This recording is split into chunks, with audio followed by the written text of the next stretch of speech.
The desperate signal. The twin moons of Ethros cast their gentle silver light across the crystalline spires of Zephyrian civilization. But tonight their beauty could not calm the growing panic that spread through the peaceful world.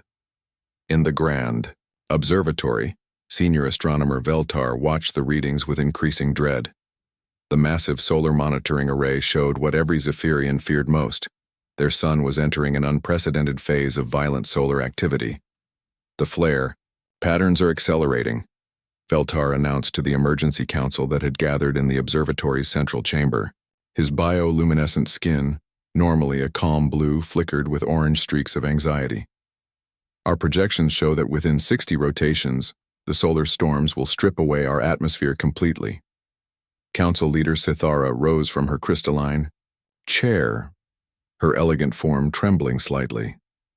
The Zephyrians had evolved on a world of gentle breezes and soft rains, their delicate physiology perfectly adapted to their peaceful environment. They were artists, philosophers, and gentle scientists, not the type of beings equipped to face extinction. "What of our evacuation ships?" she asked, though her tone suggested she already knew the answer. "Our vessels can carry perhaps 1% of our population," replied Chief Engineer Colvin. "We never built for mass evacuation. Our people have lived in peace for thousands of cycles. We saw no need for such vessels." The chamber fell silent except for the soft humming of their bioluminescent panels. 3 billion Zephyrians called Ethros home, living in harmony with their world's delicate ecosystems. Now that same gentleness that defined their civilization had become their greatest weakness. "The Galactic Federation," whispered Elder Morden, the oldest among them. "Surely, they will respond to our distress calls. We have been members for over 200 cycles." Veltar's skin dimmed with sadness. "We have sent 17 formal requests for assistance. Each time we receive the same response. Your situation is under review. Please stand by for further instructions." Meanwhile, their diplomatic vessels have quietly withdrawn from our system. The truth hung heavy in the chamber. The Galactic Federation, an alliance of over 60 civilized species, operated on principles of careful deliberation and resource preservation. To them, the Zephyrians were expendable, a young species that had contributed little to the Federation's goals. The cost of evacuating an entire world far outweighed their perceived value. "There is one option we have not tried," Colvin said slowly. "We could send our distress signal beyond Federation space, into the uncharted regions." Several council members' skin flashed bright red in alarm. The Federation had strict protocols about contact with unknown species. The uncharted regions were considered dangerous, filled with unpredictable and potentially hostile civilizations. "The Federation specifically warns against such contact," protested another council member. "There are species out there that come from what they call Deathworlds, planets so hostile that they breed aggressive, violent beings." Sithara stood quietly for several moments, her bioluminescence cycling through the colors of deep thought. Finally, she spoke. "Are we to die following Federation protocols or live by breaking them? Send the signal." 3 rotations later, Chief Communications Officer Lindra stood before the most powerful transmission array on Ethros. The massive bioorganic structure stretched nearly a kilometer into the sky, its crystalline formations designed to send messages across vast distances of space. "The signal is prepared," she announced to the gathered council. "Maximum power, broadcasting on all known frequencies. The message includes our location, our crisis, mathematical proofs of intelligence, and a desperate plea for assistance. Do it," Sithara commanded. The transmission array blazed with brilliant light as it sent humanity's first contact with an alien distress signal racing across the galaxy. The message contained everything the Zephyrians could think to include: images of their dying world, scientific data about their crisis, and cultural information to prove their peaceful nature. Most importantly, it contained a simple message that transcended language barriers. "We are dying. Please help us. We have nowhere else to turn." The signal spread outward at light speed, passing beyond the boundaries of known Federation space and into regions no Zephyrian had ever explored.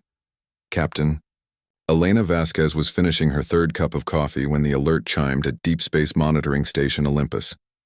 The massive facility, hidden in the asteroid belt between Mars and Jupiter, served as humanity's primary listening post for signs of extraterrestrial intelligence. "Ma'am," called technician James Park from his station, "we're picking up something unusual. Structured transmission from outside the solar system, way outside." Elena set down her coffee and moved to Park's workstation. Her 20 years in the United Earth Space Force had taught her to take everything seriously, but she had never expected to see anything like the patterns scrolling across the screen. "Analysis confirms artificial origin," Park continued, his excitement barely contained. "The signal contains mathematical sequences that prove intelligence. There's also visual data and what appears to be star charts." Elena felt her heart rate increase. Humanity had been searching for signs of alien life for over a century, sending out signals and listening for responses. They had built an impressive space-based civilization, with colonies throughout the solar system and the beginnings of interstellar exploration, but they had never found anyone else. "Origin point?" she asked. "Approximately 47 light-years away, in the direction of the Draco constellation. The signal is extremely powerful. Whoever sent this wanted it to travel far." Elena reached for the emergency communication panel. "Get me Admiral Chen immediately. Priority Alpha." Within an hour, the signal had been analyzed by Earth's best scientists and transmitted to the highest levels of the United Earth government. Admiral Sarah Chen, Supreme Commander of the Space Force, stood in the Situation Room beneath the Cheyenne Mountain Complex, studying the decoded portions of the alien message. "Dr. Williams," she addressed the head of the Xenobiology Department, "what's your assessment?" Dr. Amanda Williams pulled up a holographic display showing the visual data from the signal. "The beings appear to be what we might call energy-based biologics. They produce their own light through some form of controlled bioluminescence. Their architecture suggests an advanced but peaceful civilization. No military structures visible in any of their city images. And their crisis? Solar activity beyond anything we've seen. Their star is producing flares that will sterilize their planet within weeks. They're not equipped for evacuation. Their ships appear designed for peaceful exploration, not mass transport." Admiral Chen turned to General Martinez, head of strategic operations. "What's our response capability?" "The Fifth Fleet can be ready within 48 hours, Martinez replied. 7 ships including the flagship Indomitable. We can carry emergency supplies and approximately 15,000 refugees if needed." 15,000 out of 3 billion, Chen said quietly. "That's not much of a rescue." "Ma'am," interrupted Dr. Williams, "there's something else. The signal mentions something called the Galactic Federation. Apparently these aliens belong to some kind of interstellar alliance that's refusing to help them." Chen nodded slowly. This was exactly the kind of first contact scenario the Space Force had trained for, but never expected to face. Earth's military doctrine was built around the assumption that any aliens they encountered would be either hostile or indifferent. The idea of aliens specifically asking for help was something. "New recommendations?" Chen asked the room. "Standard protocol suggests careful observation and limited contact," replied the Chief of Intelligence. "We shouldn't reveal our full capabilities until we understand the broader political situation." "With respect, sir," interrupted Captain Marcus Rodriguez, who had been quietly studying the alien data, "standard protocol doesn't account for 3 billion people about to die." All eyes turned to Rodriguez. At 35, he was the youngest ship captain in the Space Force, known for his innovative tactics and unwavering moral compass. He commanded the heavy cruiser Defiant, one of Earth's most advanced warships. "Explain, Captain," Chen said. "These beings sent their message into unknown space because their own government abandoned them. They're facing extinction, and they chose to trust complete strangers rather than die following the rules." Rodriguez straightened. "That tells me everything I need to know about their character." Chen studied the young captain. Rodriguez came from a family of rescue workers. His parents had been first responders during the California earthquake of 2157, and his sister led humanitarian missions in the outer colonies.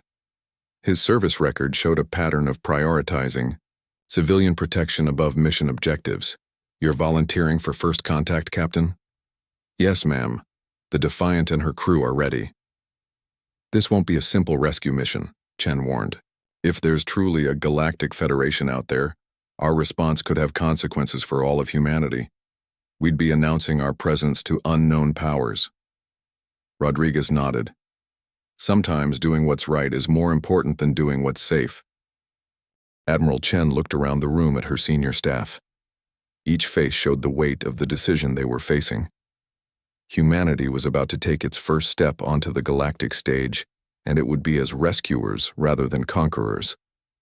Very well, she decided. Captain Rodriguez, you'll lead a task force of 3 ships, the Defiant, the supply vessel Providence, and the fast courier Hermes. Your mission is humanitarian assistance and first contact. Secondary objectives include intelligence, gathering about this Galactic Federation and assessment of broader political implications. Understood, Admiral. Captain, Chen continued, her voice taking on a more personal tone. You'll be representing all of humanity in this first contact. These aliens will form their first impressions of our entire species based on how you handle this situation. Rodriguez straightened to attention. We won't let them down, ma'am, or you. 2 days later, Captain Rodriguez stood on the bridge of the Defiant as the 3-ship task force prepared for humanity's first interstellar rescue mission. The crew moved with practiced efficiency, but he could sense the underlying excitement and nervousness that came with making history. All stations report ready for jump, Captain, announced Commander Lisa Park, his executive officer and chief engineer. Course laid in for the Zephyrian system. Rodriguez took one last look at the tactical display showing Earth and her colonies. In a few hours, they would be farther from home than any human had ever traveled, responding to a call for help from beings they had never seen. Take us out, Commander, he ordered. Let's go save some lives. The 3 ships engaged their experimental, faster-than-light drives and disappeared into the void, carrying humanity's first message to the galaxy. When someone calls for help, humans answer. Heroes from the Deathworld. The Zephyrian system blazed with the violent light of solar storms when the human task force dropped out of faster-than-light travel. Captain Rodriguez gripped his command chair as the Defiant's sensors immediately began screaming warnings about radiation levels that would have been instantly lethal to most known life forms. My God, whispered Commander Park as the main screen displayed the Zephyrian sun. Massive flares erupted from its surface, some extending millions of kilometers into space. How is their planet still habitable? Barely, replied Lieutenant Chen, at the science station. Their magnetic field is failing. I'm reading massive atmospheric disruption planet-wide. At current degradation rates, they have maybe 3 weeks before complete atmospheric loss. Rodriguez studied the tactical display. The planet Ethros appeared as a blue-green jewel against the cosmic fire of its dying star. But even from this distance, they could see the aurora storms dancing across its entire surface as charged particles bombarded the failing magnetosphere. Communications. Hail the planet. Let them know help has arrived. The response came within minutes, filled with a mixture of hope and disbelief that the universal translator had no trouble conveying. Unknown vessels. This is Council Leader Cythara of Ethros. Your arrival brings us great joy, but we must warn you. Our system is extremely dangerous. The radiation levels could damage your ships. Rodriguez smiled grimly. If only they knew what humans considered dangerous. Council Leader, this is Captain Marcus Rodriguez of the Earthship Defiant. We received your distress call and came to help. Our ships are built to handle these conditions. There was a pause before the reply came, and Rodriguez could hear the wonder in the alien voice. Earth? This name is unknown to our records. You are not part of the Galactic Federation? No, ma'am. We come from what you might call uncharted space. We picked up your signal and came as fast as we could. Another. Pause longer this time. Captain Rodriguez, our sensors indicate your vessels are heavily armed and shielded. Your technology appears designed for combat operations. We mean no offense, but we must ask, what are your intentions? Commander Park looked at Rodriguez with raised eyebrows. The Zephyrians were clearly terrified that their rescuers might be worse than their current crisis. Rodriguez stood and moved closer to the communications panel. Council leader, my people have a saying. When someone calls for help, you don't ask why they need it or what they can give you in return. You simply help. We're here to save lives, not take them. The relief in the alien voice was obvious. Captain, we welcome you with all our hearts. Can you meet with our emergency council to coordinate rescue efforts? An hour later, Rodriguez found himself in the Defiant's main shuttle bay, preparing for humanity's first face-to-face meeting with an alien species.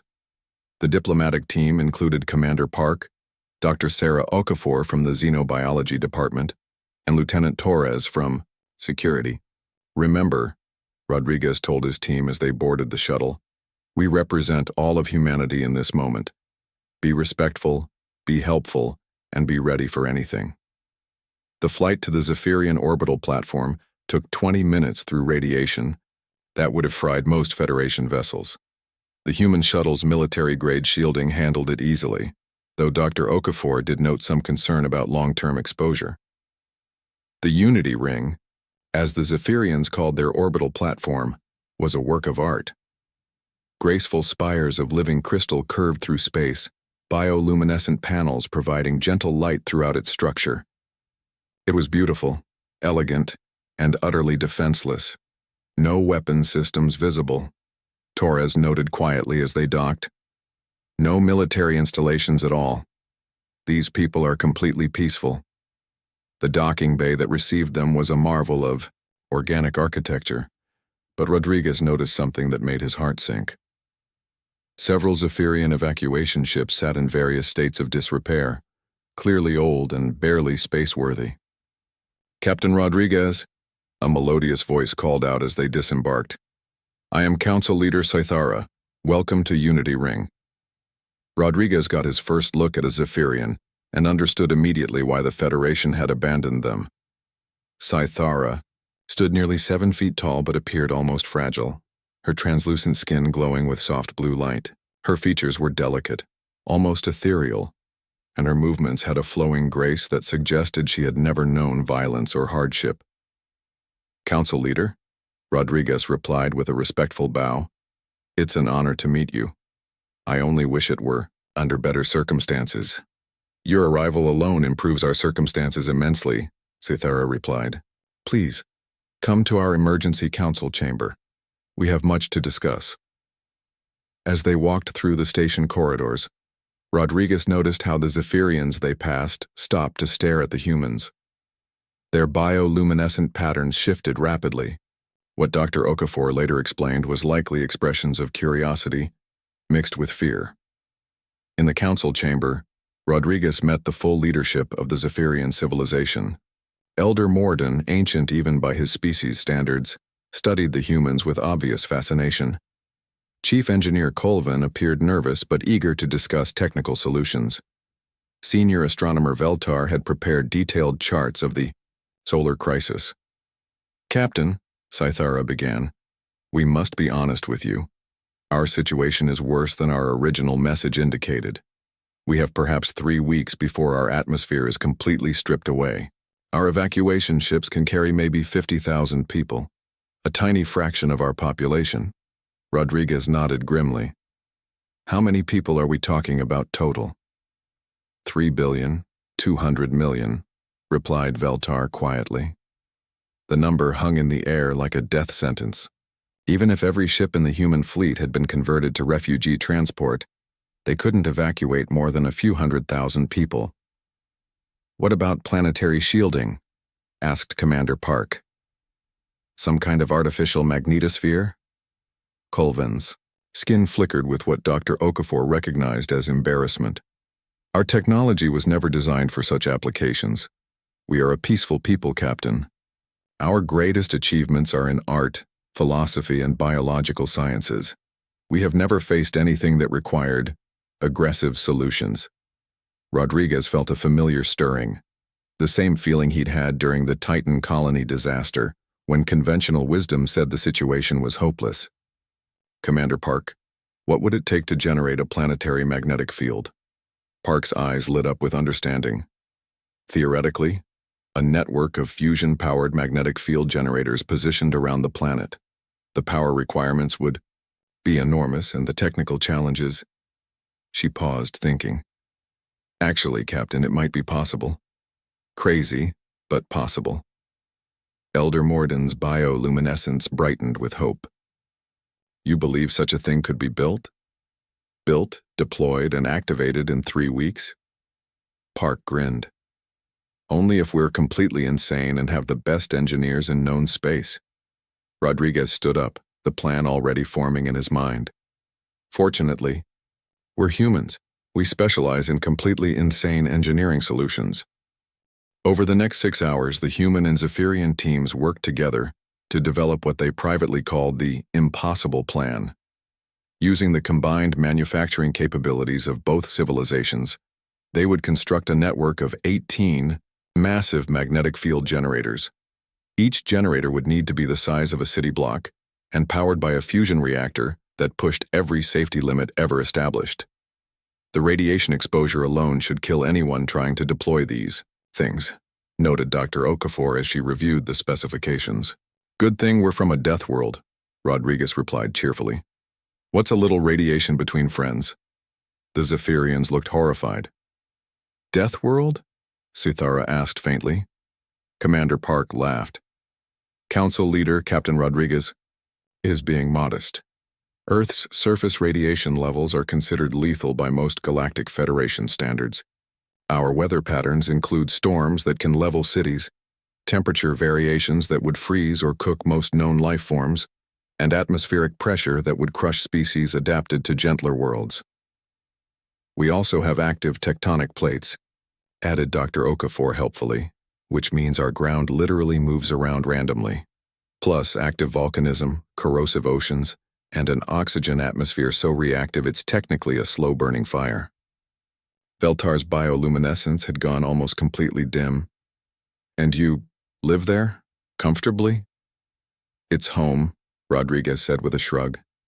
Makes us pretty good at dealing with hostile environments. The work began immediately. Human fabrication techniques designed for rapid military deployment, combined with Zephyrian biotechnology, to create the magnetic field generators in record time. The Defiance crew worked 18-hour shifts, pushing themselves beyond any reasonable limit. Meanwhile, teams of human engineers and Zephyrian scientists worked together to solve problems that should have taken years of research. The humans brought military-grade solutions and a willingness to accept dangerous risks. The Zephyrians provided elegant biotechnology and precise scientific knowledge.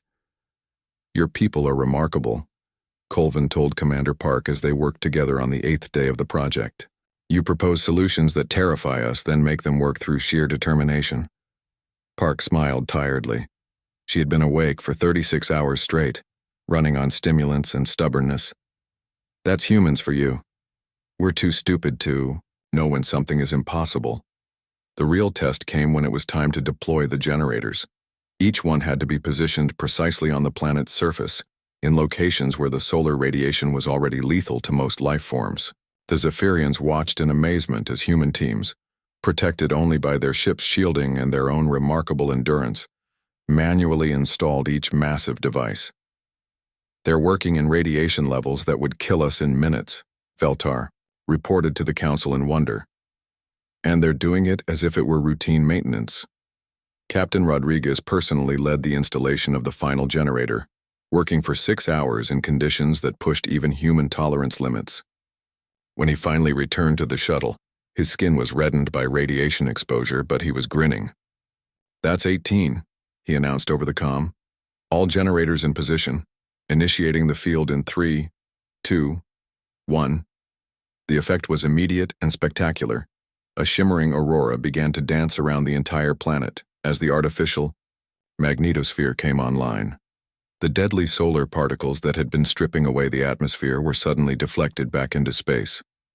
On Unity Ring, the Zephyrian Council watched their world's readings stabilize for the first time in months. Atmospheric loss stopped completely.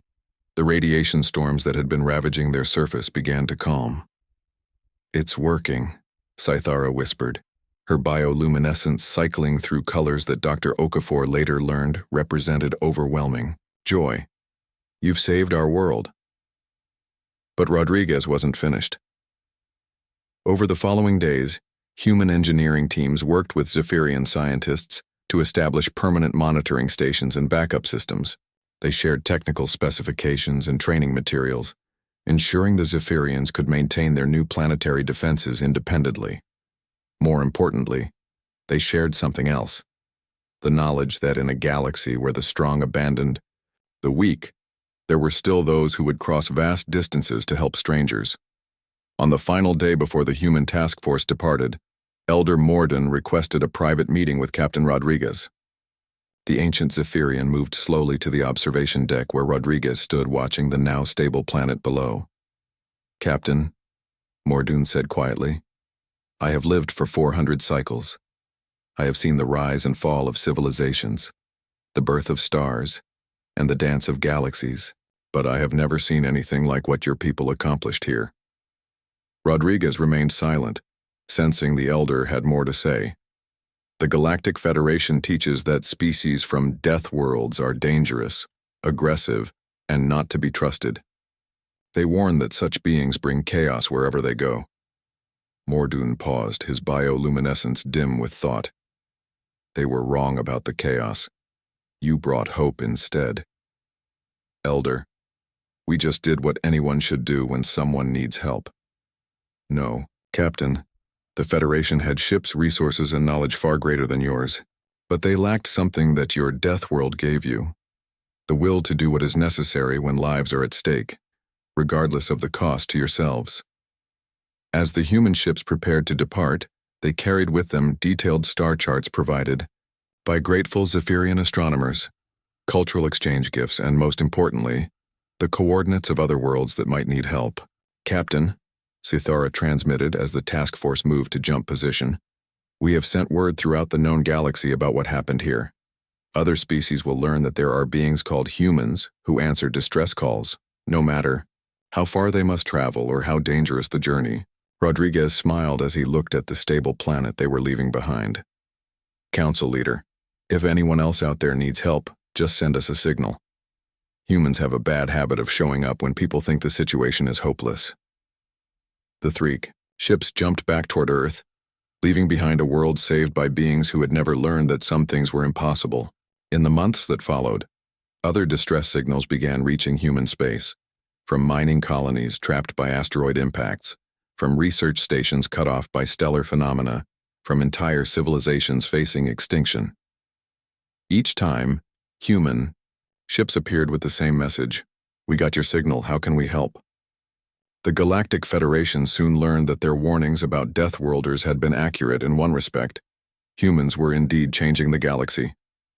But not through conquest or destruction. They were changing it by proving that someone would always answer when the desperate and the helpless called for salvation.